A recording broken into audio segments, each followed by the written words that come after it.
माननीय मुख्यमंत्री श्री सुखविंदर सिंह सुक्खू जी ने अपने कार्यकाल का तीसरा बजट प्रस्तुत किया। लगभग 58,000 करोड़ रुपए का ये बजट और हिमाचल प्रदेश की जनता के लिए शून्य है।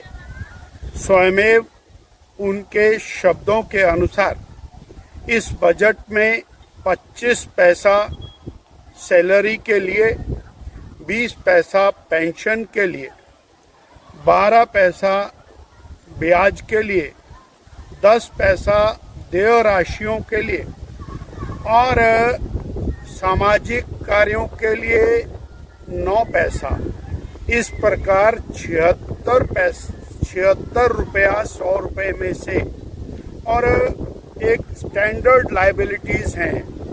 उसके बाद 24 रुपया पूंजीगत व्यय के लिए बचा है। विकास के लिए प्रदेश की सरकार ने जनता के लिए कुछ भी नहीं रखा है। ये इस बजट की वस्तुस्थिति उन्होंने स्वयं एक पैरे के अंदर वर्णित की है। पूरे बजट में 2022 से पहले की सरकार को केवल कोसने का काम किया है।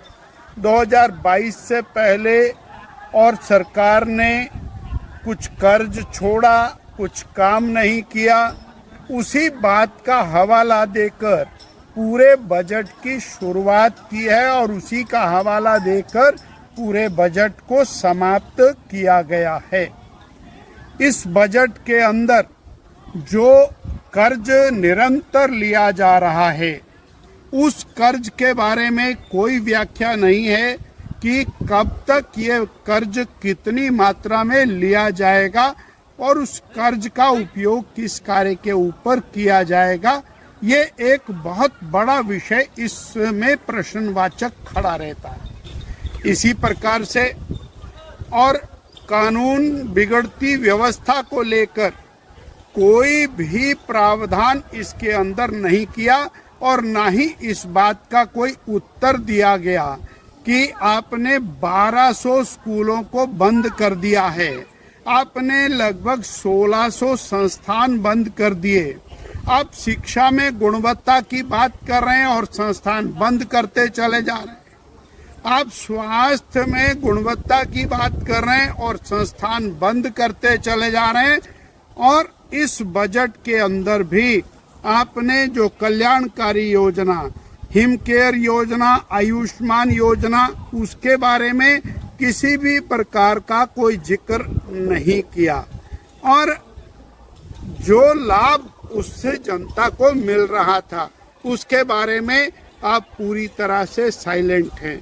और भी ज़्यादा जो और चिंताजनक बात है, अनेक योजनाओं का नाम बदल करके आपने जनता को और धोखा देने का प्रयास किया। आपने और 20 साल से ऊपर की बहनों को 1500 रुपये देने की बात कहते समय उसमें पात्र शब्द का प्रयोग किया, अर्थात वो एक सेलेक्टेड बहनों को देने की बात आप कर रहे हैं। इसी प्रकार से आपने 100 रुपये लीटर दूध की बात की थी और वो तीसरा साल आ गया, वो दूध कहीं भी 100 रुपये लीटर की तरफ दिखाई नहीं देता है। कुल मिलाकर जो गारंटियां आपने की थी, उन गारंटियों के कहीं पर भी आप नजदीक नहीं आए। जो आउटसोर्स कर्मचारी है उनके बारे में आपने किसी प्रकार की चिंता नहीं की। जो कर्मचारी और छोटा कर्मचारी है उसके प्रति भी आपने किसी प्रकार की चिंता नहीं की। और 1 लाख जो रोजगार सरकारी क्षेत्र के अंदर सरकारी नौकरी के रूप में पहली कैबिनेट में दिया जाना था और 5 लाख रोजगार दिए जाने थे, उसका कहीं पर दूर दूर तक जिक्र इस बजट के अंदर नहीं है। ये बजट युवाओं को धोखा देने वाला बजट है, बेरोजगारों के साथ मजाक है, बहनों को ठगा गया है जिनको इन्होंने और 1500 रुपए की गारंटी देकर वोट लिया था।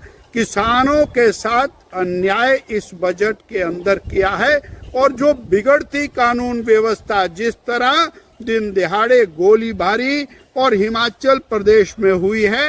अब तो उत्तर प्रदेश भी अच्छा हो गया, बिहार भी अच्छा हो गया। अब तो हिमाचल देश की सुर्खियों के अंदर आगे जा रहा है।